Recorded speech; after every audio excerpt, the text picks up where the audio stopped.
Son las 6 de la mañana con 54 minutos. Tenemos un brevísimo informe en video acerca de lo que interesa al país entero. El presidente Lenín Moreno presentó anoche el programa económico de estabilización fiscal y reactivación productiva. Este plan se sostiene sobre 4 ejes y 14 medidas que les presentamos a continuación. El programa económico de estabilización fiscal y reactivación productiva presentado por el presidente Lenín Moreno se basa en 4 ejes: estabilidad y equilibrio fiscal, reestructuración y optimización del Estado, equilibrio del sector externo y sostenibilidad de la dolarización y reactivación productiva. A partir de estos ejes se han definido 14 medidas. 1. No subirán impuestos. No vamos a subir impuestos, vamos a recaudar más ingresos, mediante un sistema tributario eficiente y simplificado. Recaudaremos 810 millones adicionales entre el 2018 y el 2021, a partir de medidas de control tributario que ya está implementando el SRI y el Servicio de Aduanas.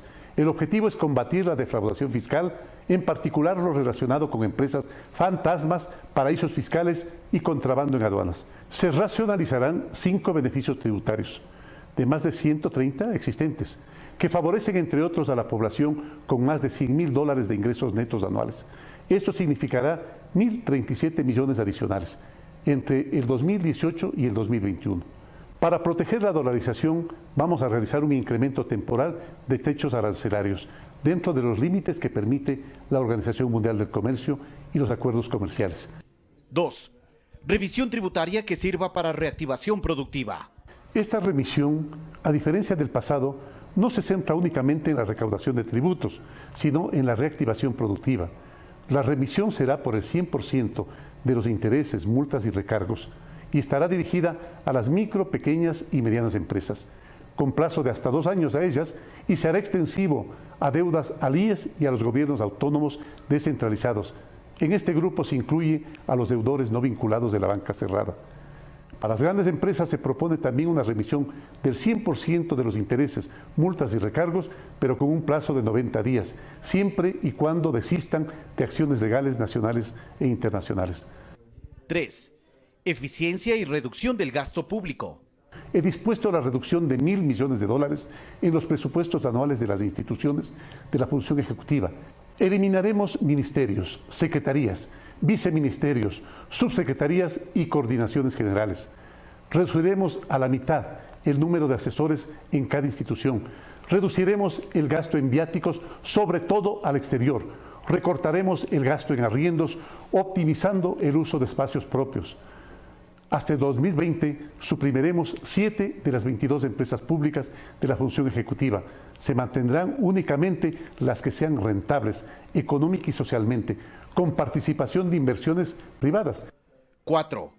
Desarrollo de agenda de financiamiento público. Esta agenda incluye la optimización de contratos petroleros y los de preventa y la elaboración del plan de fortalecimiento y sostenibilidad fiscal. Acudiremos a los gobiernos, los organismos multilaterales, a las empresas y bancos para obtener mejores condiciones de tiempo y costos de nuestra deuda. 5. Fomento de exportaciones. Se generarán nuevos incentivos para el ingreso de divisas, tanto por nuevas exportaciones como por el incremento de inversión. Se devolverá el ISD y otros tributos a los exportadores que demuestren ingreso neto de divisas. 6. Incentivos a las nuevas inversiones. Todas las nuevas inversiones que se lleven a cabo entre el 2018 y 2019 tendrán un tratamiento progresivo de incentivos tributarios, particularmente sobre impuesto a la renta e ISD. 7. Mayor acceso a crédito productivo y créditos de inversión. Vamos a complementar el marco normativo para incentivar la entrada de entidades financieras internacionales que financien créditos de inversión. 8. Seguridad para el desarrollo empresarial. Fortaleceremos el mercado de valores con incentivos como la racionalización de todos los costos a la transacción de acciones de las empresas. 9. Nuevas modalidades de trabajo. Entrarán en marcha en los próximos días nuevas modalidades de contratos de trabajo que respeten íntegramente los derechos de los trabajadores y recogiendo las necesidades de sectores productivos como el turístico, el agrícola, el pesquero, entre otros. 10. Sobre el impuesto a la renta. Eliminaremos el cálculo de impuesto mínimo del anticipo al impuesto a la renta a partir del ejercicio fiscal 2019. Sobre el impuesto de salidas de divisas. En la medida en que mejore el saldo de la balanza de pagos privada, se reducirá gradualmente. 12. Simplificación de trámites para impulsar la producción. Aquellos trámites que no sean debidamente justificados en los próximos 180 días serán eliminados. 13. Alianzas entre sectores público y privado. Esperamos inversiones en el orden de los 7.000 millones de dólares. Esto entre 2018 y 2021, lo que además generaría ingresos adicionales al Estado en el orden de los 267 millones en 2018 y por lo menos 1.598 millones adicionales entre 2018 y 2021. 14. Fomento de la economía popular y solidaria. Como eje central de la reactivación productiva y la inclusión económica, con asociatividad, asistencia técnica, comercialización y acceso preferencial a los servicios financieros vulnerables. Finalmente, el presidente Moreno aseguró: sin paquetazos, sin afectar a los más pobres. Desde mañana y durante los próximos días, los ministros responsables de cada eje planteado presentarán ante el país la planificación precisa y detallada de los 4 ejes y 14 medidas, así como los alcances de todo este programa. Enviaremos a la Asamblea Nacional las modificaciones legales que son inherentes al cumplimiento de este programa. Fabricio Ceballos, Telediario. Si cada uno de nosotros pone lo mejor. Son las 7 de la mañana con 1 minuto.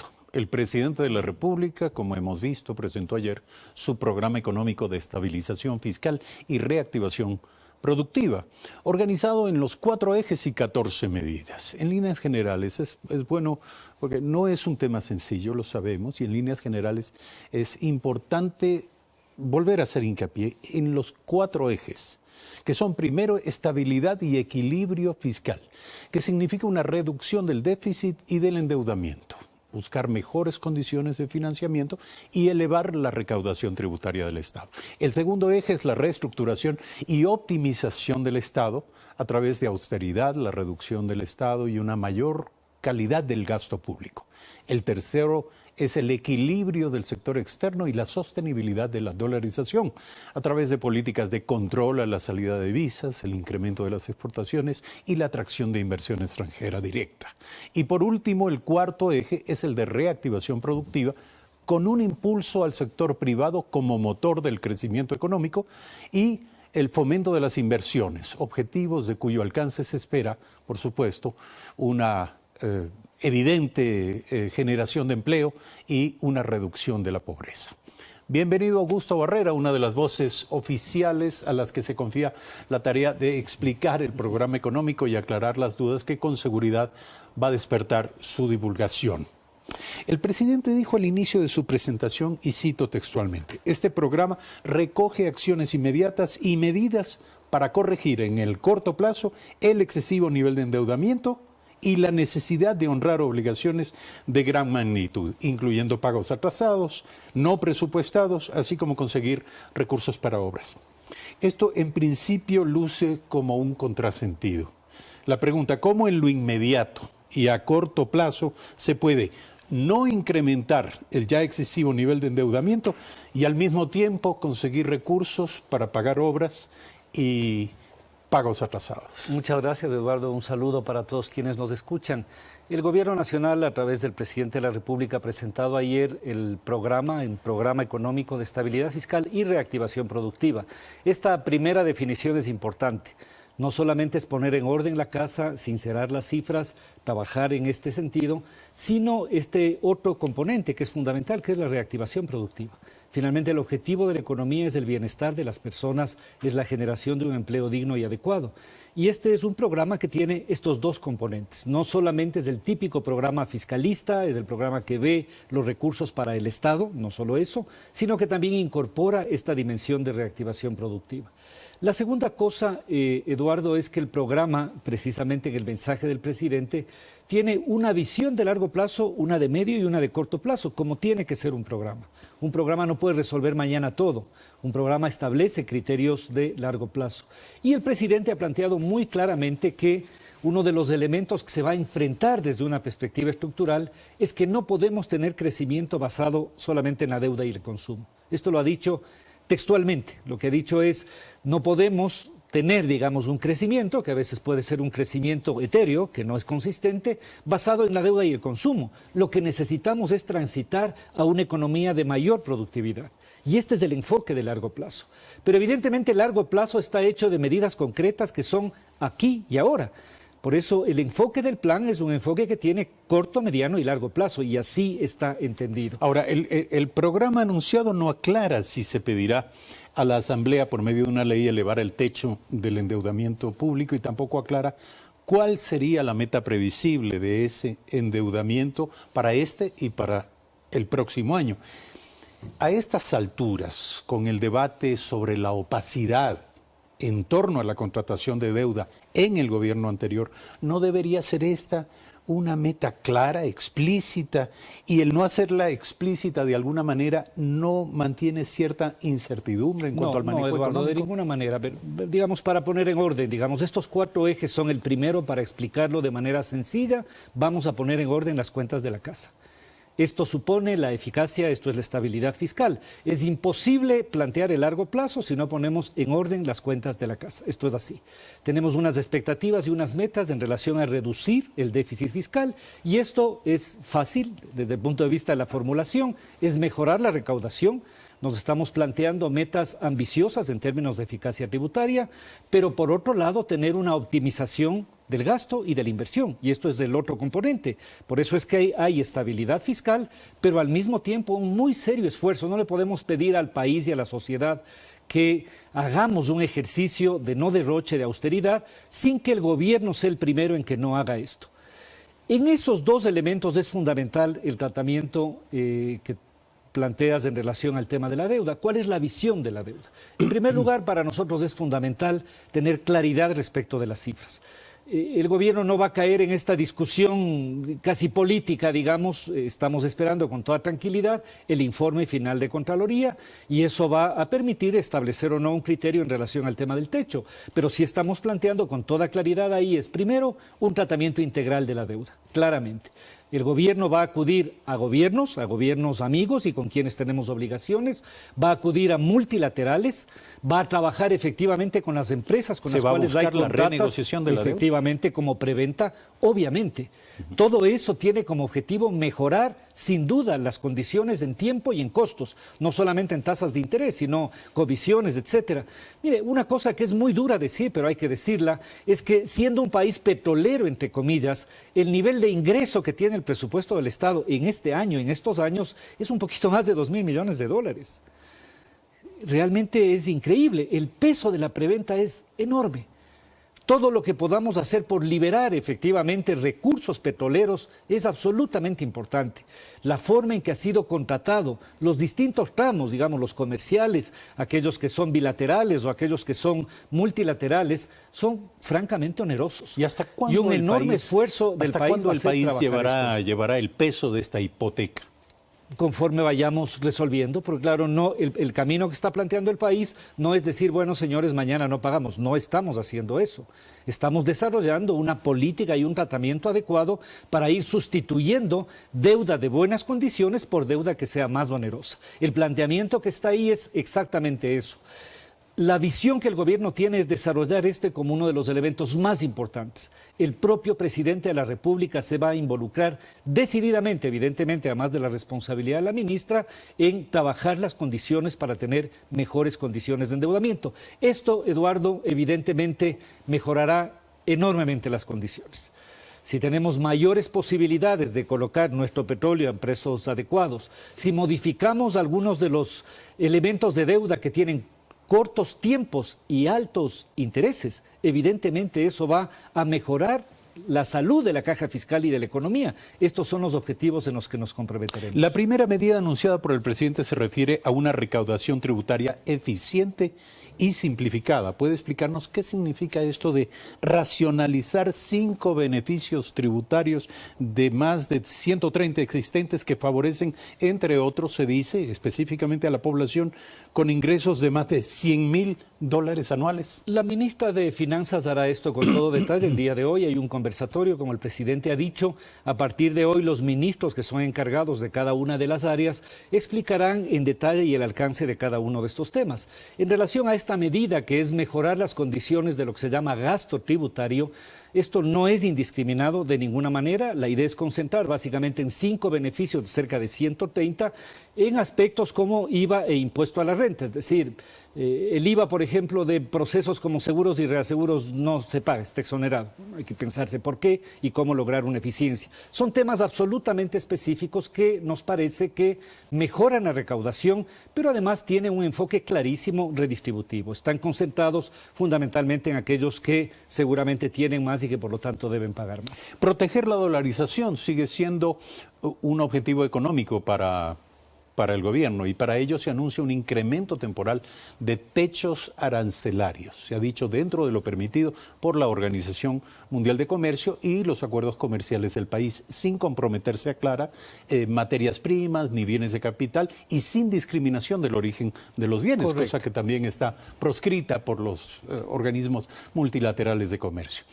La pregunta es, ¿de qué incrementos de aranceles estamos hablando y en qué rubros generales dentro de las importaciones? A ver, yo creo que es importante, Eduardo, sobre todo explicar el concepto y me parece que es la oportunidad para insistir en un llamado a todos los sectores. Este es un país que además de sus condiciones estructurales, que las que ha tenido prácticamente desde que nació, es un país dependiente, es un país todavía basado en la exportación de materias primas y de petróleo. Necesitamos avanzar en su industrialización, en la diversificación. Estas son las condiciones estructurales, pero hace algunos años a esas condiciones se le suma la dolarización. Y la dolarización se ha convertido en este momento en un bien que hay que preservar. Esto debería ser un imperativo para todos los sectores y no solo para el gobierno. Y en muchas ocasiones uno lo que encuentra es que de parte de algunos sectores dicen defiendan la dolarización, pero yo voy a sacar todos mis dólares. No, esto no puede funcionar así. No puede ser que otros defiendan la dolarización. Todos debemos defender la dolarización. Todos, absolutamente todos. Por eso un conjunto de medidas que están planteándose incentivan las exportaciones, sobre todo para quienes traen los dólares, pues. Está muy bien incentivar las exportaciones, pero al mismo tiempo generar las condiciones para que esa venta que se hace de la exportación ecuatoriana pueda ser traída otra vez al país. Pero en este caso estamos hablando de restringir importación. No, en este caso iba precisamente a esto. Necesitamos efectivamente cuidar la dolarización.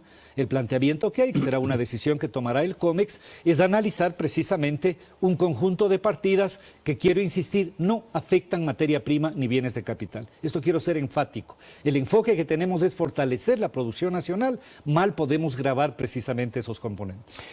Austeridad. ¿Qué tipo de optimización de gastos y en qué rubros implica la ofrecida reducción de $1.000 millones anuales en las entidades dependientes de la función ejecutiva? Es una decisión compleja, es una decisión pensada. Esta es una decisión pensada, Eduardo, no es una decisión que responde a la presión o idea de nadie. Yo quiero insistir, este es un programa muy equilibrado. Y quiero decir que en algunas ocasiones es un programa que se formula y que está en la mitad de fuegos cruzados, ¿no es cierto? Por un lado, había toda esta hipótesis de que teníamos mesa servida, entonces todo estaba bien. Esto no es verdad. Pero tampoco es verdad que podemos justificar una especie de tremendismo de la situación que nos conduzca a un paquetazo. Eso tampoco es verdad. Este es un gobierno progresista. Este es un gobierno democrático, es un gobierno que defiende derechos, que defiende la redistribución. Y este es un programa que está situado en ese contexto, que entiende perfectamente que hay que reactivar la producción de este país, pero no a costa de los derechos básicos que tiene la población. Por esto, vale decir, porque a veces no se dice, es un programa que no toca los derechos. Es un programa que mantiene la salud, que mantiene la educación, que mantiene el principio de la propia educación superior. Estos son bienes fundamentales. Si el país no es capaz de garantizar y proteger eso, es complicado que el país pueda llamarse tal. Entonces, la optimización que estamos haciendo del Estado es una optimización pensada Evidentemente hubo una proliferación de instituciones. Es decir, no es a costa de la política social. Además, no es a costa de esta optimización, y esto quiero dar un mensaje de tranquilidad. No es que mañana, digamos, hay un montón de gente que se va del empleo público. Esto no es así, es una cosa pensada. Vamos a unificar esfuerzos, vamos a lograr sinergias, vamos a impedir que tengamos procesos que se duplican o que se triplican. No vamos a tocar aquellos aspectos que tienen que ver con derechos y servicios básicos. Vamos a hacer una cosa racional e inteligente. En los próximos días, tanto la Secretaría de la Presidencia como el Ministerio de Trabajo y SEMPLADES presentarán en detalle lo que hemos avanzado en esta dirección. En esa dirección también se anunció la supresión de 7 de las 22 empresas públicas que controla la función ejecutiva para mantener solo, se dice, las rentables económica y socialmente. ¿Cuáles van a desaparecer? El concepto, Eduardo, es el siguiente. La empresa pública es una idea que se inscribe en el marco constitucional y que debe ser evidentemente rentable, no solo económica, sino socialmente. Hay algunas empresas públicas que evidentemente están en el marco constitucional, como las empresas estratégicas. En algunas de esas, digamos, estamos pensando que efectivamente no tiene sentido tener 2 o 3 empresas que podrían unificarse en una más robusta y con costos que en términos de escala serían menores. Otras evidentemente tienen que ser revisadas. Es decir, ahí tenemos una empresa de los centros de alto rendimiento. Habría que ver si tiene sentido que tengamos una empresa para gestionar eso o si mucho más fácilmente un ministerio o directamente otro tipo de unidad resuelve. Tenemos la convicción de que necesitamos un Estado eficiente. Esto no es dar un paso atrás en el Estado, esta no es esa lógica, pero sin duda tuvimos, lamentablemente, una proliferación de estructura y de aparato público que termina siendo incluso ineficiente. Entonces necesitamos, el debate aquí no es tanto si más o menos Estado, es un Estado eficiente, es un Estado que sirva al país, que sirva a las mayorías. Ahora, se habla de una reducción de $1.000 millones anuales en las entidades dependientes de la función ejecutiva, pero con un déficit en relación al PIB tan alto, un déficit que bordea el 5% del PIB. $5.000 millones. $1.000 millones, siendo una meta encomiable y suficientemente explicada y justificada, ¿no es poco? A ver, lo que pasa es que hay un efecto acumulativo, es decir, si tenemos mejor recaudación y mejores ingresos, si bajamos la presión sobre el tema de la deuda y si además ahorramos desde el lado del gasto, evidentemente hay un efecto acumulativo de todo eso en relación al tema del déficit fiscal. El déficit fiscal es una variable que sintetiza todo este conjunto de elementos, uno de ellos la optimización del Estado, pero por otro lado, evidentemente, mejores ingresos. También hay que hacer la siguiente reflexión, Eduardo. Yo creo que este programa es una apuesta, y claramente lo digo, a aquellos sectores que creen en el país. La gente que cree en el país tiene. El país le ofrece ahora las condiciones para una inversión adecuada. Háganlo.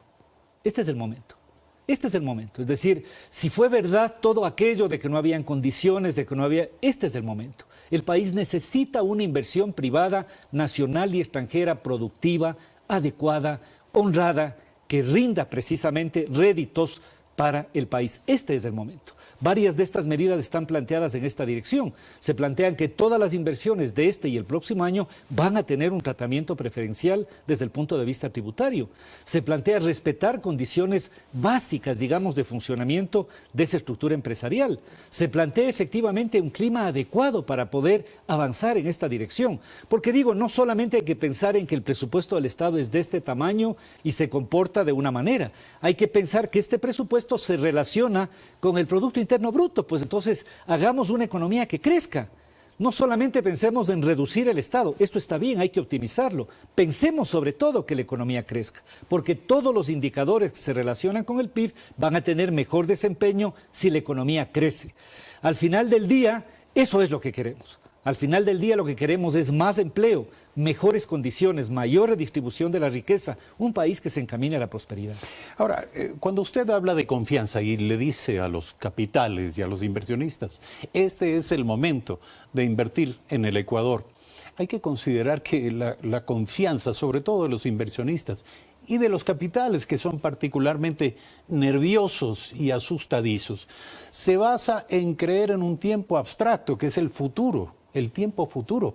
Una cosa es creer hoy en el presidente Lenín Moreno, pero el problema está en la sostenibilidad, verdaderamente en la estabilidad de las políticas y entender o creer o asumir que el gobierno del presidente Moreno o cualquiera que le suceda va a persistir en las mismas normas, en las mismas reglas. ¿En qué medida los inversionistas pueden estar relativamente confiados en que eso va a ocurrir? La estructura de inversiones es una estructura que se materializa finalmente en contratos de inversión y en mecanismos de estabilidad jurídica. Este es un buen país, Eduardo, es un buen país. Es un país de gente buena, es un país ventajosamente pacífico, es un país de gente trabajadora, es un país que tiene infinitas posibilidades de desarrollo. Es un país que tiene una enorme potencialidad productiva, es un país que está ubicado en la mitad del mundo, que tiene extraordinarios atractivos turísticos, enormes riquezas, una gente trabajadora. Este es el país que tenemos, una capacidad cada vez mayor de talento humano que puede desarrollar el país. Esas son condiciones fundamentales.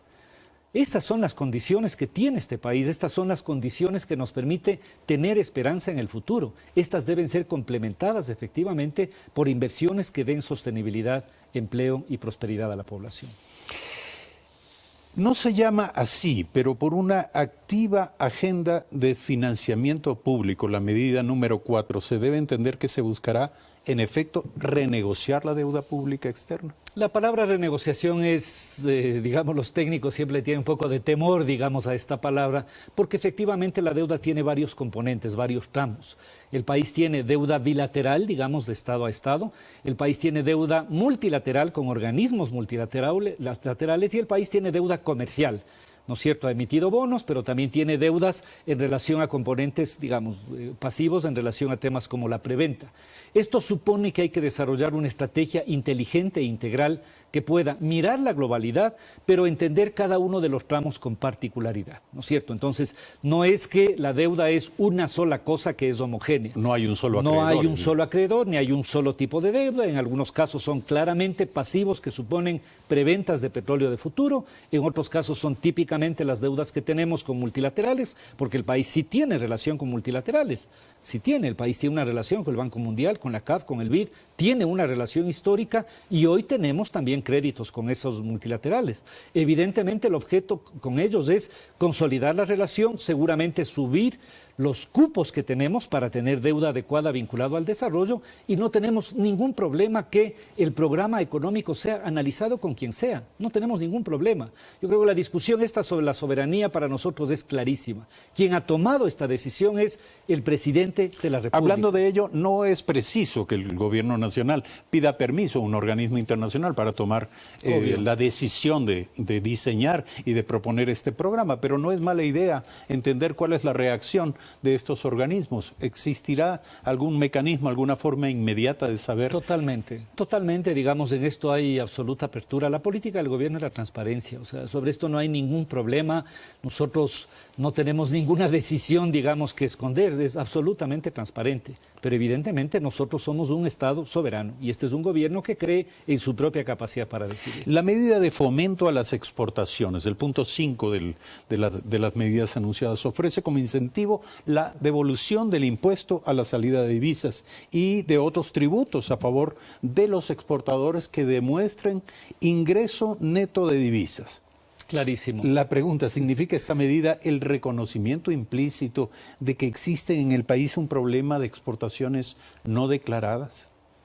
Sí, sí, la respuesta es sí. ¿Y en qué magnitud? Digamos, esa magnitud, podemos discutir mucho sobre eso. Yo quisiera quedarme con el lado positivo del mensaje.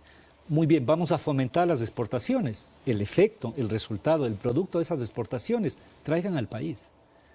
Porque toda esta idea, digamos, de que fomentemos en las exportaciones, con la cual yo creo que absolutamente nadie puede estar en contra, en un país dolarizado, en la generación de empleo, tiene que estar acompañado por un mensaje de traigamos esos recursos al país. Ahora, en el punto 5 del programa... El mecanismo que el Estado tiene, entre otros, digamos, hay varios mecanismos incluso vinculados a cruces de información respecto a los flujos financieros, etcétera, pero el mecanismo que estamos planteando es muy bien. Convirtamos el ISD no tanto en un arma recaudatoria, un mecanismo recaudatorio. Incentivemos precisamente aquellos procesos productivos que fortalecen la dolarización y generan riqueza en el país. Ese es el concepto. Ahora, precisamente por lo que usted dice, en el punto 5 del programa se usa como un incentivo la devolución del impuesto a la salida de divisas, pero en el punto 10 se ofrece su reducción gradual en la medida en que mejore el saldo de la balanza de pagos privada. ¿No es esto anular la efectividad de la medida? Es decir, con ello desaparece el incentivo. Todo lo contrario, no, digamos, el mecanismo es el siguiente. Hoy existe, digamos, un valor del ISD, que es del 5%, que prácticamente es un valor fijo. El planteamiento es que tengamos la flexibilidad para poder establecer una evolución de cómo funciona la balanza de pagos privado y si tenemos unas mejores condiciones, evidentemente el sentido del impuesto, insisto que no es recaudatorio, puede ser repensado. Esta es la idea, ¿no es cierto? Que no tengamos esta camisa de fuerza y que el Ejecutivo y particularmente el presidente pueda tener condiciones de hacer una evaluación de qué es lo que está pasando con la balanza de pagos. Si tenemos una balanza superavitaria, si efectivamente hay más exportación y si efectivamente esos dólares se están trayendo acá, evidentemente el sentido del ISD pierde su razón de ser y puede ser repensado en términos de sus valores. Son las 7 de la mañana con 24 minutos. Se nos pide que vayamos cerrando la entrevista. La medida 10 del programa ofrece terminar con el cálculo del impuesto mínimo del anticipo al impuesto a la renta a partir del ejercicio fiscal de 2019. Esto, para buena lectura, ¿significa concretamente terminar con el anticipo tributario desde el próximo ejercicio o simplemente cambiar su fórmula de cálculo? Cambiar el mecanismo, que es básicamente la demanda que se ha planteado siempre, ¿no? Es decir, hay una fórmula que había antes, hoy hay una cálculo, digamos, del impuesto mínimo del anticipo, que muchos sectores, sobre todo pequeños y medianos, plantean que es lesivo porque quita capital de operación y después hay dificultades en la devolución. La idea que tenemos es precisamente que se puede modificar ese cálculo. Y yo creo que esto, además, es un mensaje muy claro, digamos, esto va a ocurrir desde el año fiscal siguiente y eso va a permitir tranquilidad y más capital de operación para las empresas. Muchos ecuatorianos seguirán este diálogo y otros esfuerzos de divulgación con la gran pregunta, probablemente no respondida, de ¿y esto en qué me beneficia? El presidente ha dicho, ratificamos nuestra meta de aumentar en 7 puntos el empleo adecuado en nuestro país. Específicamente, ¿de cuántos empleos estamos hablando y en qué plazo? El presidente ha hecho un planteamiento en relación a que el mandato general vamos a generar, digamos, un incremento sustantivo en términos de empleo. La meta que estamos planteando ahora es que vamos a mejorar la calidad y el porcentaje del empleo adecuado en casi 8 o 9 puntos, del 43 a casi 50%. Esto es muy importante y yo quiero enfatizar... ¿De cuántos miles de empleos? Estamos hablando prácticamente de 500,000 empleos, ¿no? Estamos hablando prácticamente de 500,000 empleos en este programa. Pero lo que es importante es no solamente el número de empleos, la calidad del empleo. Este es un esfuerzo que estamos haciendo en términos de, insisto, reactivar el aparato productivo. Esto para nosotros es muy importante. Entendemos que el Estado tiene la facultad y la obligación de regular. Entendemos que necesitamos una economía que redistribuya.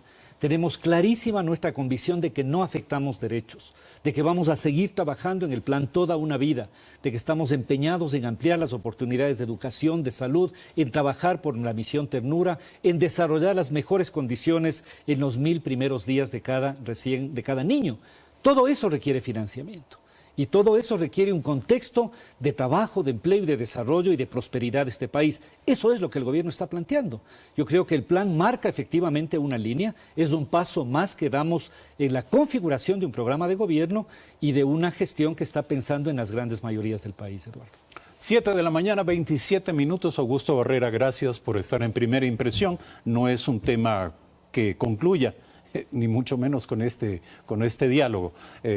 Tendremos que abrir la ventana, el espacio, a nuevas formas de comprensión, a nuevos puntos de vista, nuevos criterios y perspectivas acerca de este que se constituye ya en el programa económico sólido, entendemos, del Gobierno Nacional de cara al año 2021. Eso me gustaría que me lo aclare. ¿Hay una visión hasta el 2021 incluida? Absolutamente. En muchos de los elementos que están planteados ahí tienen metas de este año, pero fundamentalmente metas hacia el 2021. La visión estructural de mejoramiento productivo. Mire, digamos, esta invitación a inversiones de este y el próximo año genera precisamente condiciones para todo el periodo de gobierno. No solamente es un plan de corto plazo, insisto, cierto, es un plan que tiene una mirada de corto, mediano y largo plazo. Nuevamente, gracias por aceptar Gracias, la invitación. Cuando regresemos estaremos dialogando con Berenice Cordero, ministra de Inclusión Económica y Social. Ya regresamos.